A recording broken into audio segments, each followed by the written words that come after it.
ప్రపంచ యోగా దినోత్సవాన్ని పురస్కరించుకుని గుంటూరు జిల్లా ఉండవల్లిలో రాష్ట్ర ప్రభుత్వం అత్యంత ప్రతిష్టాత్మకంగా యోగాంధ్ర కార్యక్రమాన్ని నిర్వహించింది. ఈ వేడుకకు ముఖ్యమంత్రి చంద్రబాబు నాయుడు, పతంజలి యోగాపీఠ్ వ్యవస్థాపకులు యోగా గురు బాబా రామ్దేవ్ ముఖ్య అతిథులుగా హాజరయ్యారు. ఈ సందర్భంగా బాబా రామ్దేవ్ ముఖ్యమంత్రికి వివిధ రకాల యోగాసనాలు, ప్రాణాయామ ప్రక్రియలను ప్రత్యక్షంగా వివరించారు.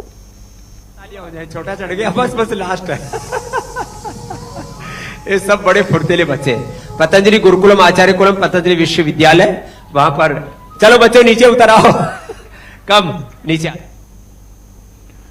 ఈ కార్యక్రమంలో బాబా రామ్దేవ్ మాట్లాడుతూ సీఎం చంద్రబాబు నాయుడు ఈ వయసులోనూ ఎంతో చురుగ్గా ఆరోగ్యంగా ఉండడం అభినందనీయమని అన్నారు.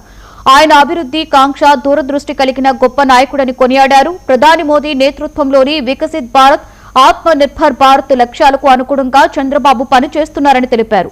దేశాన్ని విశ్వగురువుగా నిలపాలి అన్న ప్రధాని సంకల్పానికి చంద్రబాబు తోడయ్యారని పేర్కొన్నారు. దేశంలోని ప్రతి ముఖ్యమంత్రి చంద్రబాబు తరహాలో శ్రమిస్తే వికసిత్ భారత్ 2047 లక్ష్యం గడువు కంటే ముందే సాకారమవుతుంది అని వ్యాఖ్యానించారు.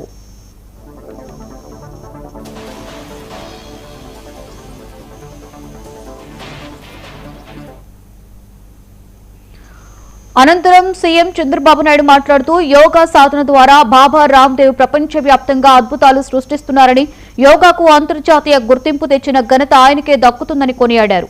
ప్రస్తుత తరం యువత తీవ్ర మానసిక ఒత్తిడికి ఎదుర్కొంటోందని, దీని నుండి ఉపశమనం పొందడానికి ఆధ్యాత్మికతతో కూడిన సాంకేతికత ఎంతో అవసరమని స్పష్టం చేశారు. రానున్న రోజుల్లో ఏపీని దేశంలోనే ప్రముఖ ఆధ్యాత్మిక హబ్గా తీర్చిదిద్దుతామని చెప్పారు సీఎం.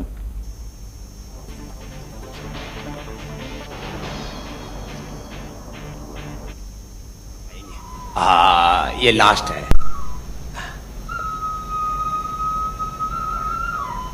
चलो जोरदार तालियां हो जाए. छोटा चढ़ गया बस बस लास्ट है.